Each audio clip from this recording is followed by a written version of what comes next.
What is going on, everybody? Welcome to Dylan Talks Tone. Today we're going to talk about well, you already saw the thumbnail. We're going to talk about your favorite subject, Tonewood. I know it's your favorite subject to talk about because I know it's my favorite subject to talk about. So we're going to, I'm going to talk to you about my favorite. This is after, I don't know, 40 years of doing this, I can just tell you about some of my favorite stuff. So let's get into it, shall we? Honestly, this is one of my favorite guitars of all time. This is my Breedlove Premier Dreadnought acoustic guitar. And this is, I think, a 2016, something like that. 2015, 2016. I bought this guitar brand new. I love it. This was actually the first brand new guitar I ever bought. So it's got a solid spruce top. And it's got rosewood back and sides.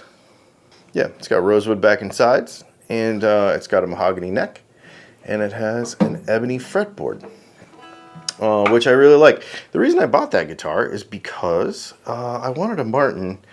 And I didn't think, I don't know, I didn't think at the time I could afford one or whatever. Maybe I couldn't, actually, at the time. And so that was, you know, the rosewood back and sides sort of spruce top thing was the closest I could get to it. And of course now this guitar, they don't even make these anymore, but now it's kind of the same. It's the same construction really, except it's cutaway and stuff. A little different. I'll show you some stuff about it. Of course, that led me to recently purchasing this right here. So this is my new, I just got this. This is my new D28.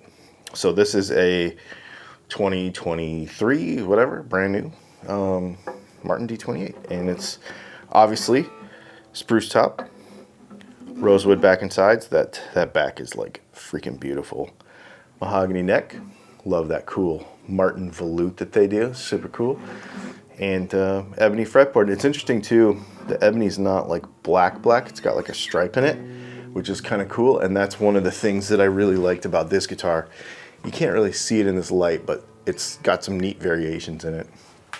So anyway, and then of course, the non-Tonewood, Tonewood, which would be the carbon fiber of my MacPherson Sable. For those of you that have not clicked away yet because you're bored by acoustic stuff, you may not realize this, but acoustics are, I've got like 6 of them. I love them. We don't talk about them a lot on the channel. But we've been getting a bunch of requests for this, and this is something that I really love. So I'm going to enjoy showing you the sounds of these 3 guitars, because what's interesting is obviously the carbon fiber is its own thing. But the rosewood and spruce is interesting because even though these guitars are relatively similar in material, they sound completely different. To equalize everything a little bit, I'm going to go ahead and throw a set of Stringjoy Foxwoods on all the guitars.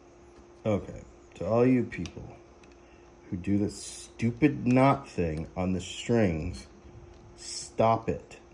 It is the dumbest thing and it is not necessary to keep the string on the guitar and in tune. Ugh. All right, so I've got Stringjoy Foxwood 13s on everything. So the Martin, the Breedlove, and the MacPherson. And actually all these guitars came with 13 to 56s. I like 13 to 56s. They're all 25.5-inch scale. I don't know. It's my favorite. So tell you what, let's go ahead and play them all back to back. And then we'll just chat about why I like this type of construction so much.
Well, there's probably no better way to spend a morning than sitting around playing a pile of guitars. Super fun.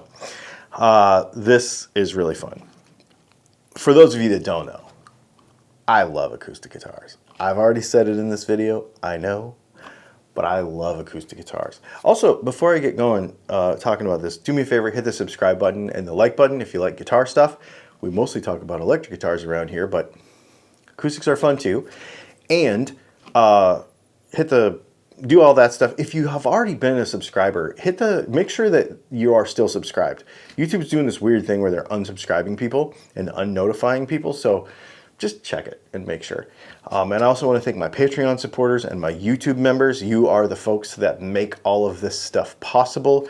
These guitars were purchased. They were not given to us by guitar companies. So, you know, that obviously over a period of time, not all at once, over a period of time, and I appreciate your support of the channel through Patreon and YouTube memberships, because that's what makes it all work.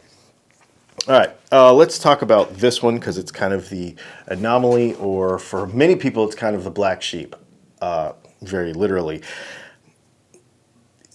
A lot of folks, when they see a video of these guitars, will jump to the conclusion, oh, that guitar sounds like plastic, I will never, blah, blah, blah, whatever. I don't care what people think of it. I love it.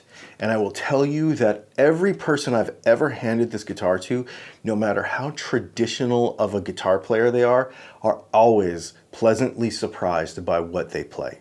It is the most surprising guitar ever. It sounds so good in the room, and it actually sounds good when you plug it in too. It's just an absolute phenomenal instrument.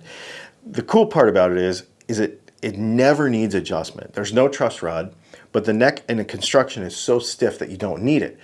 No weather, no heat, no humidity, no string changes, no string gauge changes. You could go from 12s to 13s to whatever you want. The neck relief will never ever move. Playing style, even when you change that, there's a couple of saddles that it comes with to change the action a little bit. But the neck relief, which no matter your playing style should never really change that much anyway, is always the same. It never ever moves. And the guitar always sounds the same. There's no variance in it. It's just it's so cool. It's so well engineered. I have to say, MacPherson, when they did this, they changed everything for me. We'll get to how I got this guitar in a minute when I show you another one, but this thing is it's just phenomenal. And this is a proof to me that all an acoustic guitar is it's a vibrating material. And in 2023, there is no reason, with material sciences where we are today, that you cannot make something vibrate the way you want it to vibrate. Formula One cars do it. The guy that owns this company he owns Matthews Archery, and his whole thing was, you know what? If I can stop vibration in a bow, I can start it in a guitar. And it makes total sense. It's just such a cool thing. I know it's not for everybody, but I think it should be. I think this is something, as far as my favorite Tonewood goes, this is right near the top because it's just such a cool material and it sounds fantastic. When we talk about my favorite Tonewood of all time, I have to say that it is the spruce top with a rosewood back and sides, mahogany neck, and an ebony fretboard. This guitar was going to be, for me, this replaced my first D18 copy that I had when I was a kid. I have a Sigma DM3 that my grandfather gave me. It's in the closet. We'll make a video about it at some point. It's like my first acoustic. And that guitar needed to be retired for a couple of reasons. It was just kind of coming apart. There was just some problems with it. And so it needed to be retired. I played it all the time. It's been all over. I mean, it's got beach sand from both oceans in it. It's got, that thing's been everywhere. On tour and on travel and airlines. And I mean, it's been all over the place. But it needed to be retired. So when I went to replace that guitar, I really wanted a D28. That's really what I wanted. But at that time, I wasn't in a place where I could do it. And at that time, this guitar with the rosewood back and sides, mahogany neck, ebony fretboard, and a spruce top was as close as I could get. And the neck profile, actually, was really important to me. This is very similar to a Martin neck profile.